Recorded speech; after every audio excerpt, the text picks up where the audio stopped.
I'll be 80. Okay.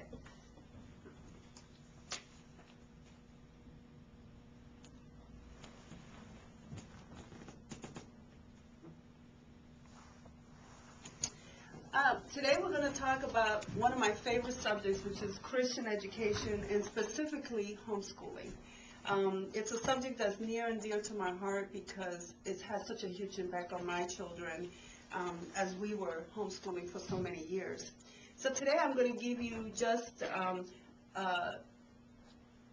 little bit of information that's going to allow you to take a closer look at homeschooling so that you can possibly make some comparisons between this and maybe public school so that you can make a choice that's appropriate for you and your family.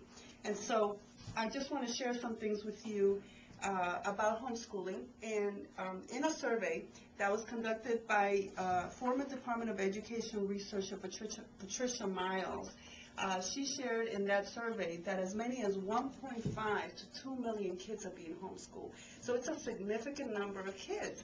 And to me, it's exciting because I love to see that so many of these kids are getting exactly what they need in an individualized educational environment. Some of these parents are homeschooling for all kinds of reasons.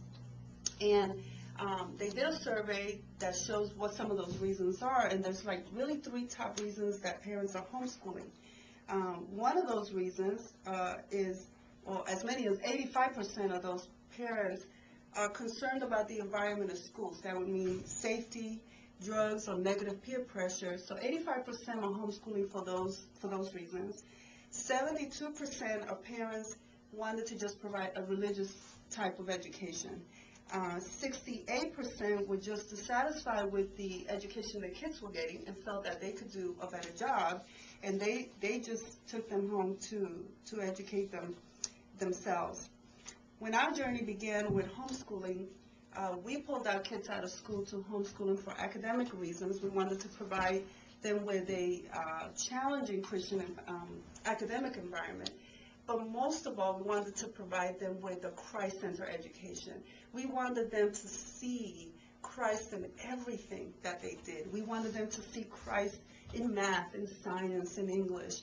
And they were learning Bible, but we wanted them to see that God was in everything. He was the creator of everything.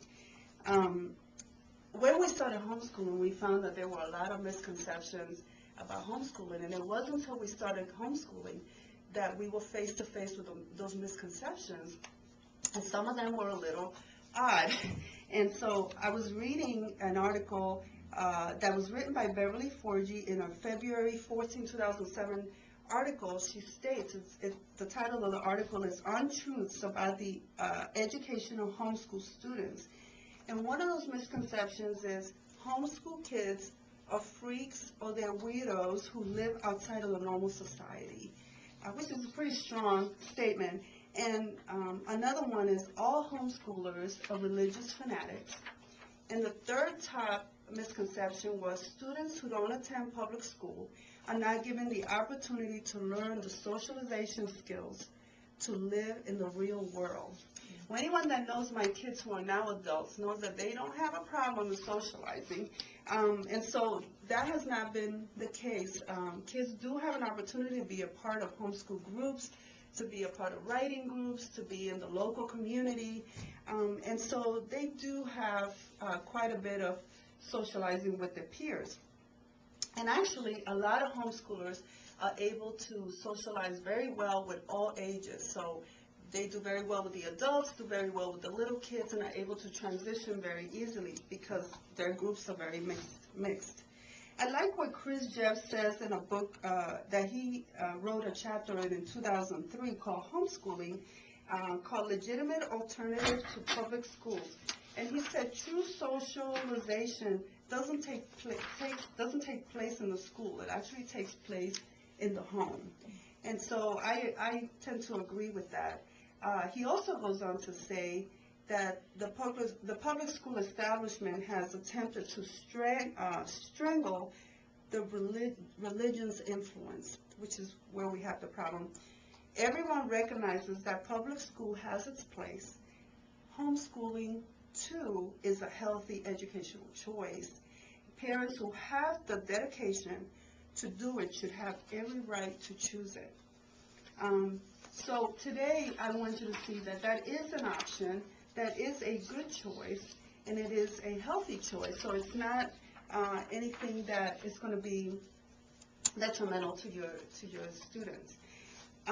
So in conclusion, what I want to say to you is that no matter what school or what educational choice you make, there's one thing, or one mission statement that I read, and it's from Emmanuel Christian School, that says, that describes what I have in my heart, and it says that our job is to prepare our children for life as Christian servant leaders who choose character before career, wisdom beyond scholarship, service above self, and a lifestyle of participation over apathy in order for them to impact the world for Christ for eternity.